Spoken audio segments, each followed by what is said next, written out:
All right, welcome to our boot camp video on how to throw. I'm Scott, got Greg behind the camera, and we're just going to break down a throw for you, pretty simple, and show you how game-breaking it can be.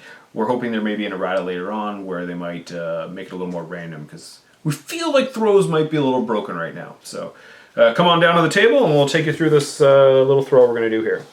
So in this situation, striker's up, he's got his buddies around with him, but I feel like he might be a little vulnerable where he is. So this little Stormlance guy came up to try to prevent anything from getting on him because he'll take free strikes getting through, which Striker then feels like he's safe. So we have the Mauler here. Mauler is going to pitch this guy at Striker. Well, no, not at Striker, and this is why. So he's going to walk up, and he has to be within his melee range of his open fists, which is 1 inch. So he's good where he is. Power attack throws will cost you your initials, and you also have to force them. So in this case, the War Beast will be forced 1 Fury. He sacrifices his 2 initials, but now he's doing a power attack throw. You roll to hit, well, bam, I hit, and then you do a strength check. He's strength 12, guaranteed you that he's not going to beat him.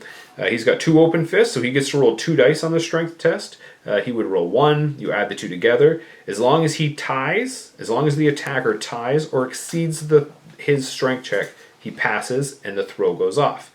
Now there's 2 different ways you can do the throws. You can throw directly away without targeting anything, which will send the model 6 inches because he's strength 12.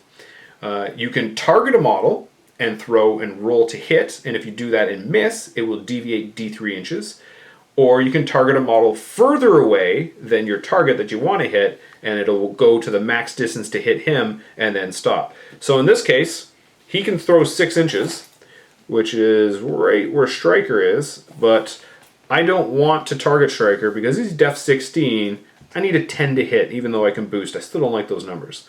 But behind him is another Stormlance, and even further back there is a Tinker.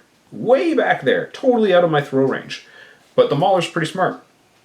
He's like, I'm going to pitch this guy at the little gobber back there. So he throws 6 inches. You pick him up, and this is where it gets really good. So I'm going from the back of the base. The back of the base is then going to contact the other Lancer here. And then Path of Least Resistance is going to push Striker forward, and then he's going to land down there. So because of that, he's knocked down. He'll take 2 dice POW 12 damage. He's knocked down, but he contacted an equal or larger size, so he'll take a 3 dice damage, which is boostable, so it could be 4 if he wants to spend a Fury, and that'll be a POW 12 as well. He's knocked down and displaced forward and takes a POW 12 as well. But the great thing is, again, he's knocked down. Not a boostable damage roll on his end, but he's finished now. Then you have 3 warders, who could then declare a charge and go in there, auto-hitting a knockdown Striker. All because he threw at a model that was so far away that you would think it would deviate, but these are the quarterbacks of Imran, because they're amazing. That's how you do it with a War Beast. It's actually exactly the same way, but we'll show you with a War Jack with an open fist. So, who's he going to throw? He can throw one of these guys. Sure, why not? We have Ruin here. So in the control phase, he'll allocate him some focus, because otherwise he can't do it. He'll walk up behind the model he wants to throw. He will declare I'm throwing. He gives up his initials, rolls to hit on the warder, hits, strength checks, passes, targets a model. He's going to throw him way over here at the pony. He can go 6 inches. He'll land there, doesn't hit anybody. He's knocked down.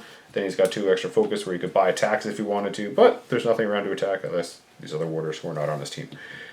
That's it. That's throwing with a Warjack. You just have to allocate your focus ahead of time versus a War Beast who generates Fury.